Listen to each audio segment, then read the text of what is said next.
Judge Scott McAfee has dropped some charges against President Donald Trump and many others in the Fulton County, Georgia election interference case. Let's talk about it. How's everybody doing? My name is Anthony Brian Logan, and today we got to talk about Judge Scott McAfee dropping 6 out of the 41 charges against President Donald Trump and many others in the Fulton County, Georgia election interference RICO case. Now, there are so many questions here. The first question is, why now?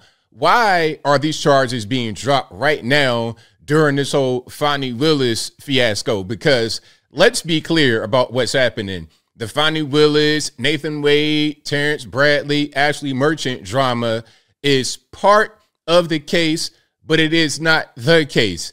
The case against Trump is election interference and trying to get votes and steal votes and all kind of stuff. That's the case. The Fani Willis and Nathan Wade fiasco is about her ability to actually be on the case because of things that she has allegedly done. Hiring her boyfriend to be a special prosecutor, although we had no experience prosecuting felonies, let alone anything to the level of a president, some precedent-setting thing, and you have no experience prosecuting felonies, and you've been paid $650,000 before the trial even started. What's going on with that? All that stuff right there is kind of secondary. There's still an actual case against Trump, Rudy Giuliani, Michael Roman, and many others. And 6 charges in that case have been dropped. Now, what does this mean? I think, in my humble opinion, before we get to a news clip, I think this means that the case is pretty much falling apart. It's falling apart. It's about to be done, and we're seeing the first crack in the proverbial armor of the case. Now, before we go any further, let's get to a news clip. If you want to see the clip in full without my commentary, link, as always, will be in the description. If you're on IG, visit a link in the bio, go to the corresponding article on the website. But without further ado, let's go ahead and roll it. We have some breaking news coming out of Georgia having to do with the 2020 election interference case there. The judge has just dismissed some of the charges. 6 of the charges will be withdrawn, including 3 against former President Donald Trump. Many of the other charges have been left intact. Now, this is going to be used by the media to say, well, it's still going on. It's not been dropped yet. The case is still strong. If this case is strong, I can't tell. Why are we dropping charges right now? Why now? What's up with the timing? Again, I think this is a signal that the case is pretty much on borrowed time. It's about to start crumbling and fumbling because of all the nonsense and all the drama that was behind it to begin with. I think that the case itself was illegitimate and it was used as a vessel for Fani Willis to get money and to get her name out there and to sponsor her sugar baby. But I digress. So CBS News legal contributor and Loyola Law School professor Jessica Levinson's going to join us now to explain. All right, so what are we talking about here? What's been withdrawn and what does it mean? It means that the prosecutor can still go back, can still go to the grand jury and say, we need more specificity. So the bottom line for people watching is it doesn't mean that these particular claims go away. It means that there could be a delay. I believe that the judge gave the prosecution 6 months to go back and plead with the required specificity. Okay, like that's a key thing. So let's do a little bit of quick math. I'm no mathematician. I'm not the sharpest knife in the drawer, but what are we in? We're in March, right? So April, May, June, July, August, September. We're getting very close to the election. That means the election is in November. So, this is kind of delaying the case, which could prevent the whole reasoning for the case. In my opinion, those who want to see this case go against Trump and his surrogates, they want to see him get convicted before the actual election. That's what they want to see. And we're talking about a 6-month delay, all this, and the third, their ability to get what they want, even if the case does live, which it probably won't live, even if the case does live, they won't get their desired outcome from what I'm seeing so far. But let's keep on going. for these particular claims, but it doesn't take 6 months. And so the prosecution, and again, the big question is, who will the prosecutor be? But the prosecution can act more quickly. So this was basically a motion to dismiss, a motion by the defendants to say, we didn't get enough notice of what we're actually being charged with. There were deficiencies in the complaint. So go ahead and throw that complaint out. What the judge said today is, basically, I disagree with you. I agree. I disagree. For those portions of the complaint where I agree, the prosecution can still go back and try again. So what happens next, Jessica? I think what happens next is that the prosecution will go back, and we're talking about specific parts of the indictment that deal with which provisions of the Georgia Constitution are alleged to have been violated. This case is weak as weak could be, because now the judge is starting to kind of nitpick and all this. I mean, I think the case is pretty much toast.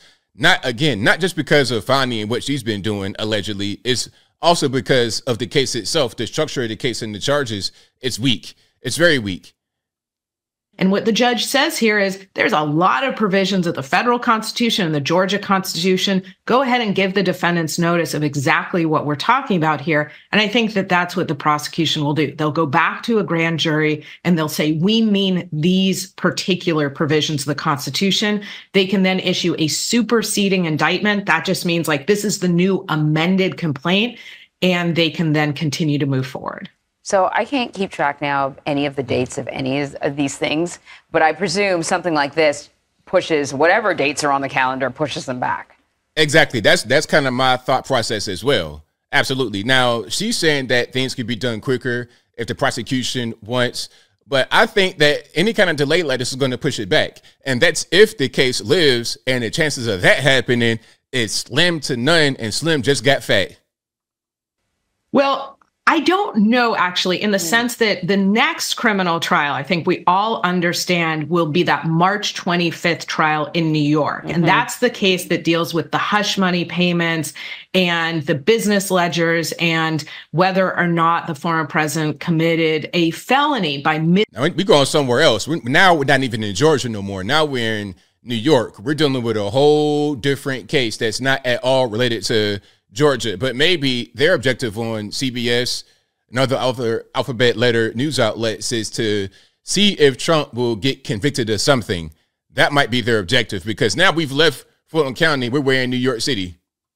Mischaracterizing payments to Michael Cohen in furtherance of trying to win the election. So given that I think the Georgia prosecutors can actually act with a reasonable amount of speed here, and given that that New York case, I think, is expected to take over a month, I'm actually not sure that we're really talking about a delay here. I know for all of these various parts, it's just trying to keep the jigsaw puzzle in place and figure out what does this actually push back. I think the answer is maybe nothing. The bigger delay would be if the district attorney is found to have a conflict of. Yeah, that's going to be the bigger thing right there. And that won't be a delay. That'll be the end of the case, because what she wants to say right here before we get to the end of the actual clip, what she may want to say is that if she is removed from the case, meaning Fani Willis, the Fulton County DA, then it'll go to a neighboring DA's office and get resumed. But I don't think any of the DA's office will pick it up in the area. And if they do, it won't go the way that it was looking to go under Fani, because they don't have the same personal ambition that Fani Willis does. So that's that on that. Now, there's another article I have here. Let me see if I can pull it up for you guys right quick so we can get to some of the actual charges that have been dismissed. And this is on Washington Post. Here we go. You see the headline: Georgia judge dismisses 6 charges in Trump election interference case. There's your man, Scott McAfee, right there.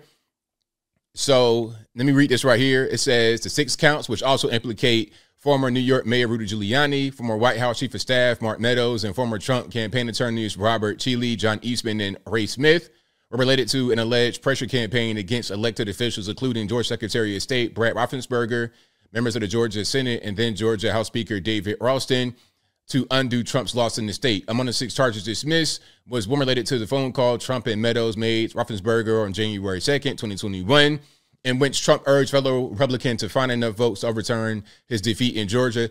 That is a key one that they always talk about on the news. They always say that, and that has been dismissed now what you heard from the lady is that it could, you know, they might be able to bring it back in the prosecution. But if it's already been dropped, if it's been dropped right here, if they brought it forward and that was an important piece of it, and they're saying they're kind of kicking it back to, I guess you would say, Fani Willis, right? Hey, you guys got to fix it. I don't think they're going to be able to fix it in the way that would be acceptable enough to be re-accepted by the judge.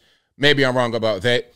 Anyway, the judge quashed second charge related to December 7, 2020 phone call Trump made to Ralston urging him to convene a special session of the legislature to reverse Joe Biden's narrow victory in the state.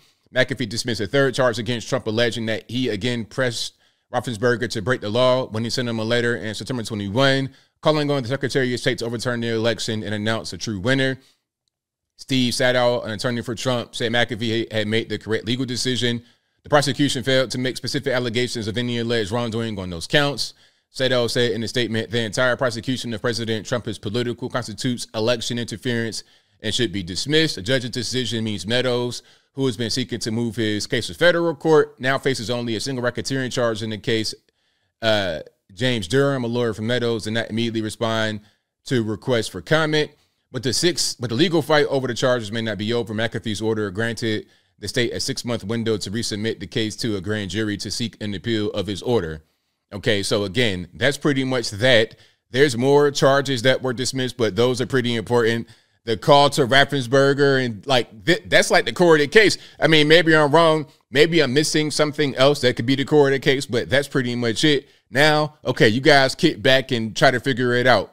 Meanwhile, the people that got to figure it out, that's Fani Willis and her team, and they might not be on the case for too much longer. So this case is a mess, a stinking hot pile of garbage, and it shouldn't have been brought to the forefront to begin with. As I close, I want to say this.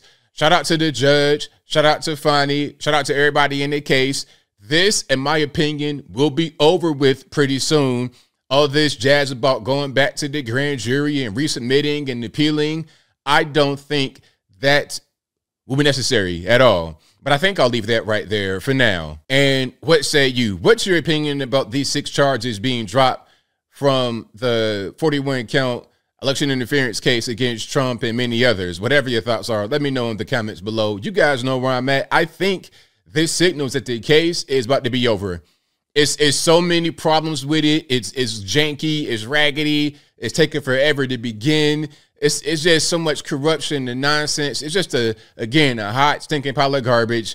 And as soon as we take the garbage out, we'll be done with it, and it won't be any more to discuss. But whatever your thoughts are, please let me know in the comments below. And that's all I got to say for this video. If you like what you heard, please comment, rate, share, and subscribe. Peace.